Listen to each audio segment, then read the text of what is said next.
So now we have some student athletes in trouble. Oklahoma running back Joe Mixon, he's expected to play in the Sugar Bowl against Auburn January 2nd. But many people are now questioning whether or not he should even be on the field. This video of him hitting a woman was just released Friday, even though the incident happened 2+ years ago. Now, the woman in the picture suffered fractured bones in her face and needed her jaw wired shut. Mixon was suspended for the team for a full year and also reached a plea deal with the court, getting a year of probation as it relates to the case. Now, the university released a statement after the video came out, and I'm going to read a portion of it. Mr. Mixon has apologized for his actions, and the university hopes that it is an indication that he has learned from his mistakes. We are an educational institution where we hope young people will learn from their mistakes and chart a better future course. Okay, there's a legal issue to this beyond the obvious and also the moral debate around it. But the legal issue is, when this was unsealed, this tape, it was Mixon, and I would think his counsel, who made the decision, release it now. Release it in early December before the week of the bowl game, when maybe she could have had the tape released, or even right before the draft, because he's a senior, and he certainly, by at least the scouting agencies, has the talent to play at the next level in the pros, and this would jeopardize even more acutely, and maybe there's time for him to acknowledge it. First, the decision from his legal team to release the tape, good or bad move? Well, I think they're going to have to deal with it at some time. It's their decision to deal with it now, as opposed to when he's actually potentially being drafted into the pros. I mean, it's a horrible situation either way you slice it, but maybe dealing with it sooner rather than later is the way to go. Now, they had reached a plea deal already, but nonetheless, Mayo, you look at that, and we're all fathers, we all have daughters and all the rest.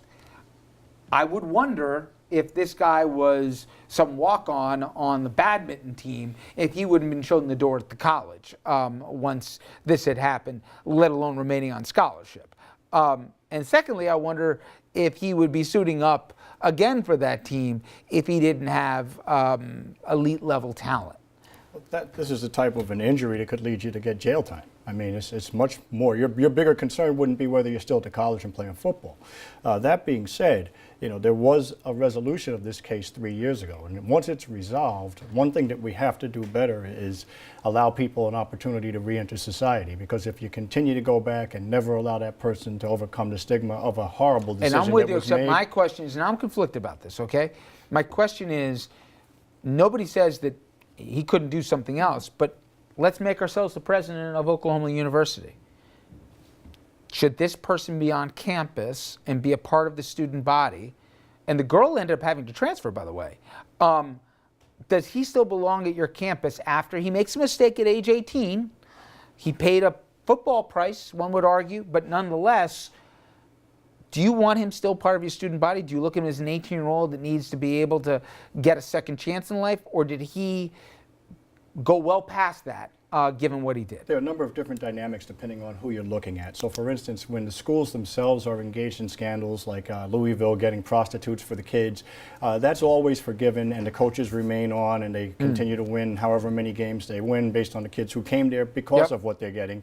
And when you look at the kids themselves, we normally want a harsher penalty. Reality is, as you said, if he wasn't a person with this magnitude of talent, we wouldn't be having this conversation. He wasn't a five-star recruit. Now, I'll show you the other side of this, where something maybe a little bit more innocuous gets you in a whole different level of trouble. Now, former UConn soccer player Noriana Radway, she's suing her former school because she says her scholarship was revoked after she gave the finger to ESPNU after a win.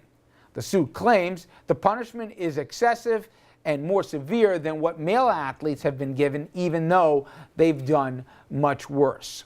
Okay, all right, we get it. So the question then becomes, now she also claimed they wanted to give her scholarship to somebody else. You know, does she have a point? Should the school have a latitude to decide their own personal lines in the sign for ethics or not, you know? Well, I think you need to know. Scholarship's a privilege, not a right, right? You need to know a few more facts here. It seems that if she was a perfect student athlete who was doing everything right, who slipped up once, you wouldn't even be talking about this. I don't know this person, I don't know the facts, but if she was repeatedly told that she cannot do things, and she's, Hypothetically, say it was the first crack. well, then it would be ridiculous. I mean, if it was the first crack and they were taking away somebody's scholarship, the way that they made a promise, she promised to work for them as an athlete, they promised to provide her with the financial, that would be ridiculous. Does it matter, Mayo, if she gave a finger to somebody in the stands, or she did it and it was caught on camera? I think it shouldn't matter. You're looking at the conduct itself. And if the conduct itself is so offensive that it should lead to your removal from the team or from the school, then that's fine. If it's not, then you can't do that. And in particular, again, if we're going back to this other gentleman we just got through speaking about, Mr. Mixon, he's not getting suspended at all for giving the finger to somebody on the camera. And it looked like even afterwards that she then put other signs up, like the peace sign and other things. So, she's a kid, and you have to give some latitude there also. Pretty clear, but yes, I do think it was pretty exorbitant, the punishment, given what we just had happen in Oklahoma. All right, coming up next, President Obama, he's focused on criminal justice reform, but Trump's tough talk about law and order would appear to put the Obama legacy in jeopardy. Former New York Times executive Bill Keller says, not so fast. 2017, believe it or not, he says, could be more progress on that front than many think.